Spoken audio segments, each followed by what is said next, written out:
नमस्कार।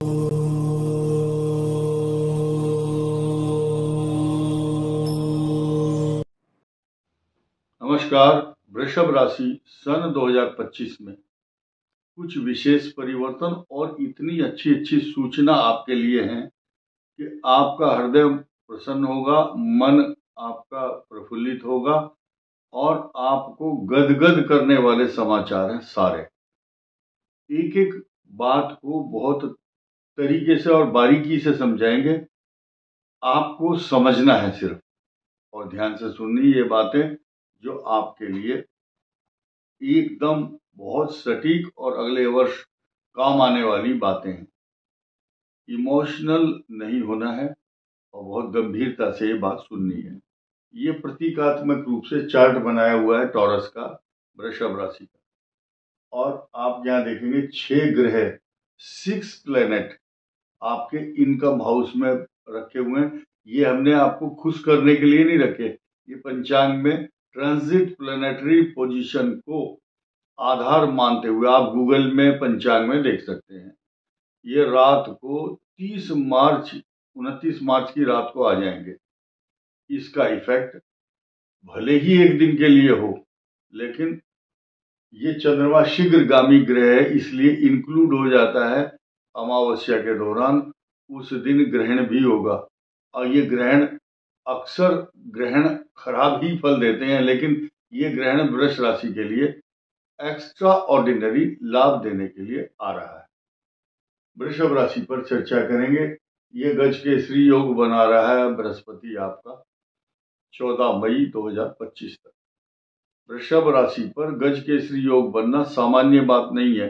कारण क्या है कि 2 हाउस ऐसे हैं जो कि सृष्टि में अच्छे नहीं माने जाते, कष्ट कारक। 3 भाव हैं, 3, 6, 8, 12।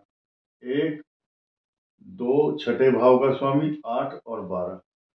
इनमें तीसरे और अष्टम भाव का स्वामी दोनों यहाँ बैठ के लगन में। यानी कि आप ऐसा समझिए, जब खीर बनाते हैं उसमें केसर डालते हैं, बृहस्पति के साथ चंद्रमा का जब मिलन होता है वो गज केसरी योग बना देता है, सजावट करता है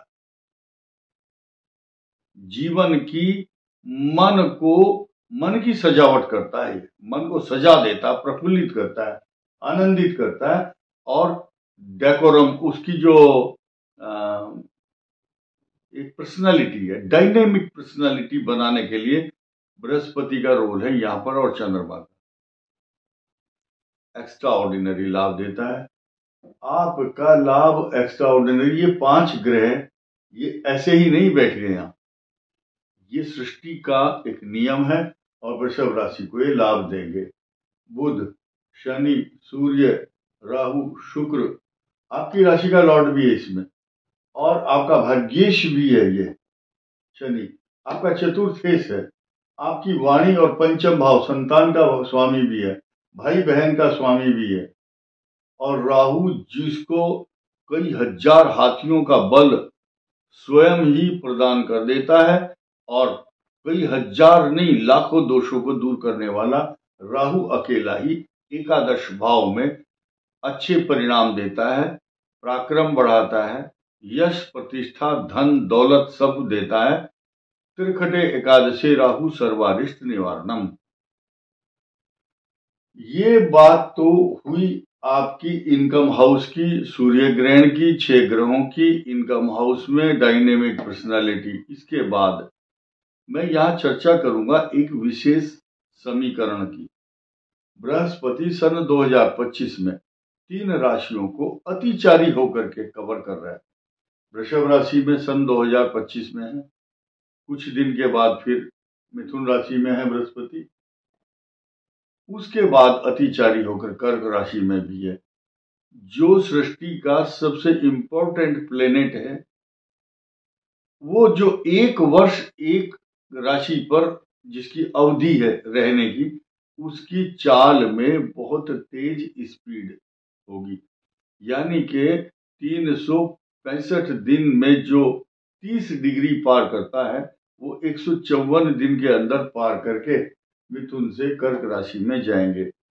अब इसके लाभ हानि देखिए, जब कर्क में आएंगे इनकी सीधी दृष्टि 18 अक्टूबर को यहां आने के बाद इनकी सीधी दृष्टि यहां पर होगी, आपके भाग्य स्थान पर होगी, आपके मैरिज लाइफ का जो स्थान है, लाइफ पार्टनर है, उस पर भी दृष्टि होगी। साथ ही साथ उच्च राशि में लाभ भाव से, ये उच्च राशि में होंगे और लाभ भाव से पंचम में होंगे और लाभ भाव को देखेंगे भी पूर्ण दृष्टि से। ये बृहस्पति का सकारात्मक पॉजिटिव परिणाम होगा। आपकी दाम्पत्य जीवन को सुखी करने के लिए आएंगे। जिनके विवाह नहीं हो रहे, जल्दबाजी में शादी भी होगी, एकदम मंगनी होगी, एकदम शादी होगी। चट मंगनी पट शादी के लिए अतिचारी बृहस्पति बहुत अनुकूल माना गया है। लेकिन जो बच्चे मांगलिक हैं या जिनके ग्रह ठीक नहीं है, उनको सोच विचार करके विवाह आदि कार्यों में जल्दबाजी में कोई फैसला नहीं लेना चाहिए।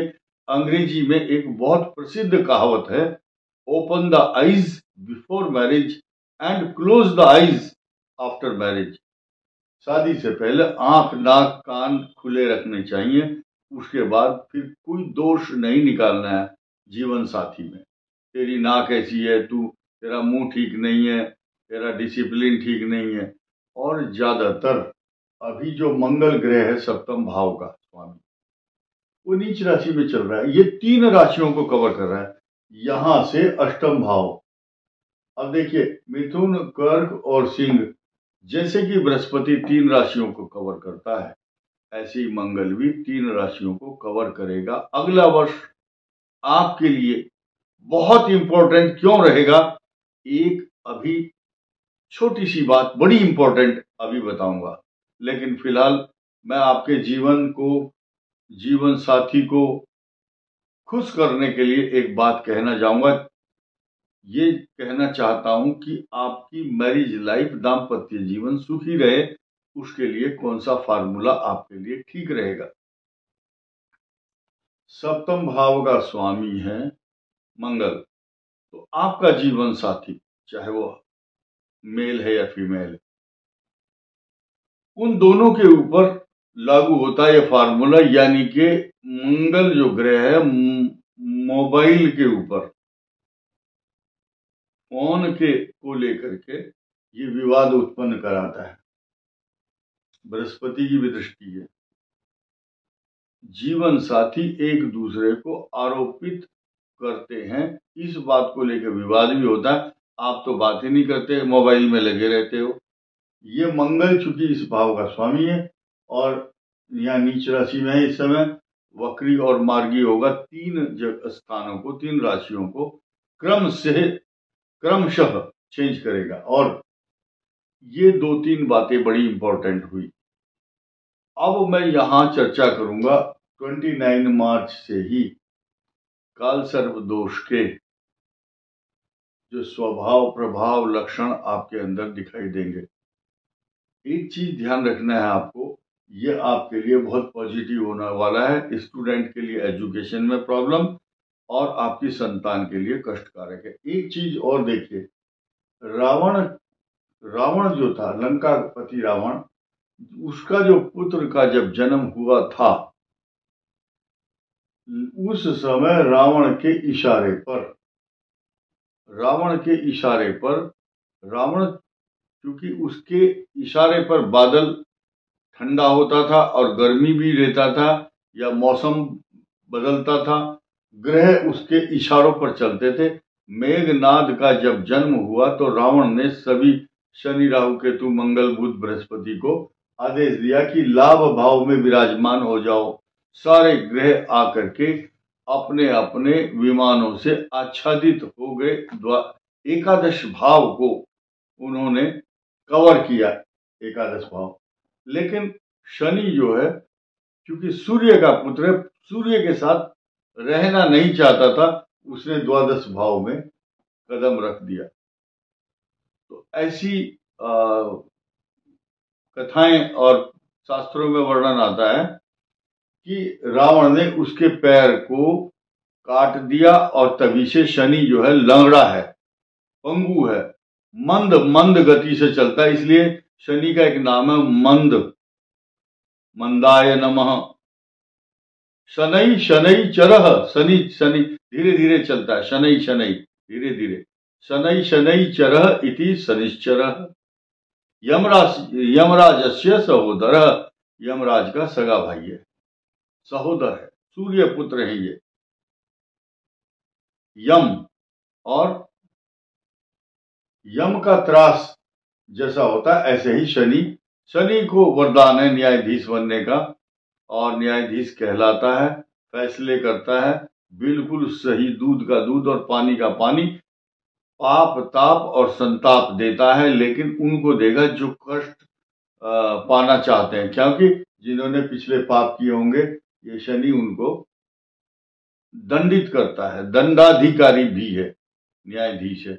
लेकिन सन 2025 में ये जो 6 ग्रहों की जो पोजीशन होगी ये आपको एक्स्ट्रा ऑर्डिनरी इफेक्ट देगी। फिलहाल आज की तारीख में हम एक और विशेष चर्चा करेंगे।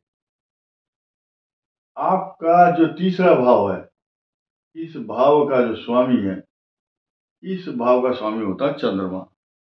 आपके जो, और ये जो भाव है ये एकादश भाव है, ये बड़े भाई और बड़े बहनों का वो बनाता है, प्रतीकात्मक रूप है ये एकादश भाव, बड़े भाई बहन का, उनके लिए हानिकारक, उनके स्वास्थ्य को कष्ट देता है, उनको दिक्कत पैदा करता है। अब एक नई चीज ये है कि काल सर्प दोष बन रहा है आपके लिए और स्टूडेंट के लिए, एजुकेशन में प्रॉब्लम, संतान से जुड़ी हुई समस्याएं वृष राशि के लिए। अब ये जो काल सर्प दोष बना एकादश भाव से, अपार धन का लाभ, इन ग्रहों को ये नहीं पता कि कितना लाभ देना है, रिसोर्सेज ऑफ इनकम के द्योतक और कारण बने हुए हैं ये सारे ग्रह वृष राशि के लिए, तो ये सारे इफेक्ट अच्छे देंगे। फिलहाल की बात कर लेते हैं, ये जो महीना दिसंबर का है, आपका अष्टम भाव में सूर्य आया है। सूर्य पंचम भाव का चतुर्थ का स्वामी है, सिंह राशि का, ये आपके लिए कष्टकारक बना हुआ है, और ये 14 जनवरी से पहले, एक दिन पहले आपकी जो पीड़ा है, परेशानी है, ताप संताप परेशानी, उनको कष्ट देता रहेगा आपको, लेकिन 13 तारीख के बाद आपको सुकून मिल जाएगा, 13 जनवरी को, क्योंकि आपके भाग्य स्थान में सूर्य आ जाएंगे। फिर आपको बहुत डायनेमिक पर्सनालिटी बनाएगा फरवरी में, और मार्च की पोजीशन मैंने बता दी है। बहुत श्रेष्ठ योग बन रहा है। काल सर्प दोष सृष्टि के लिए अगले वर्ष पूरी सृष्टि काल सर्प दोष से पीड़ित रहेगी, और ये स्थिति 29 मार्च से लेकर और उसके बाद 28 जुलाई तक रहेगी। 28 जुलाई को जब मंगल कन्या राशि में आ जाएंगे यहां पर, तो उस समय स्थिति बदल जाएगी, और ये जो ग्रह हैं ये मीन राशि में होंगे, और तब आपको नुकसान नहीं होगा, लेकिन संतान के लिए अगले साल कुछ स्थिति कष्टकारक बनी हुई है। इस वीडियो में इतना ही। धन्यवाद, नमस्कार।